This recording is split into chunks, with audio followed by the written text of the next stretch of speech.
नमः प्यारे बच्चों, आज हम धातु रूपाणी प्रकरण पढ़ने वाले हैं, जो कि हम वैसे तो छठी से पढ़ते हैं, लेकिन 8वीं के बाद हमें थोड़ा उसको अच्छे से पढ़ना रहता है।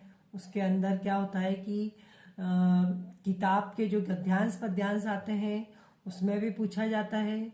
उसके अलावा जो वस्तुनिष्ठ प्रश्न होते हैं उनमें भी उनका 5 नंबर के क्वेश्चंस आते हैं, ऑब्जेक्टिव रूप में आते हैं, इसलिए हमें उसको अच्छे से पढ़ना पड़ेगा। संस्कृत व्याकरण में धातु रूप प्रकरण है, जिसको हम आज सीखेंगे। धातु अर्थात क्रिया अर्थात वर्ब, मतलब अंग्रेजी में जो वर्ब होती है, जैसे सींग, उस प्रकार से जो भी अंग्रेजी की क्रियाएं होती है, हिंदी में उसको तो क्रिया बोलते हैं। खाना, पीना, सोना, बैठना, जाना, आना, ये सब क्रिया है। उसी प्रकार इन्हीं को संस्कृत में खाद, गम, पिब, नम आदि धातु कहलाती है। यही क्रियाएं संस्कृत में जाकर धातु हो जाती है। चीज एक है, लेकिन उसके नाम अलग अलग विषय के अनुसार अलग अलग है, जो अलग अलग काल व लकार में अलग अलग रूप में चलती है। मतलब धातु जो होती है वो संस्कृत के अकॉर्डिंग कहलाती है, तो वो काल और उसके जो लकार होते हैं वो उनको मैं थोड़ा डिस्क्राइब करना चाहूँगी। जैसे कि लट लकार में वर्तमान काल आता है। वर्तमान काल में जैसे अभी जो चल रहा है, जैसे हम अभी पढ़ रहे हैं, तो वर्तमान काल।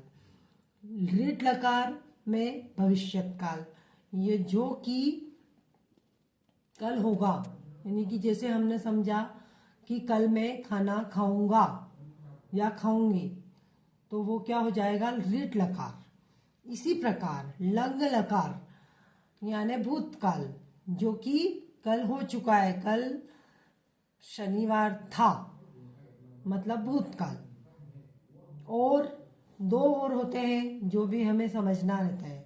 लोट लकार यानी कि आज्ञार्थक काल, जैसे मैंने तुमको बोला कि कल तुम ये होमवर्क या ये क्लास वर्क जो भी आज दिया है, ये होमवर्क का गृह कार्य करके लाना, मतलब किसी को किसी भी कार्य के लिए आदेश देना।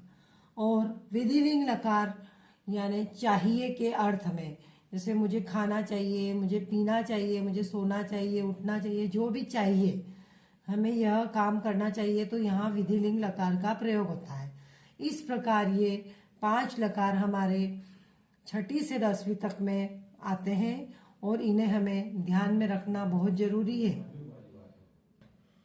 अब हम एक एक करके सभी लकारों को समझेंगे।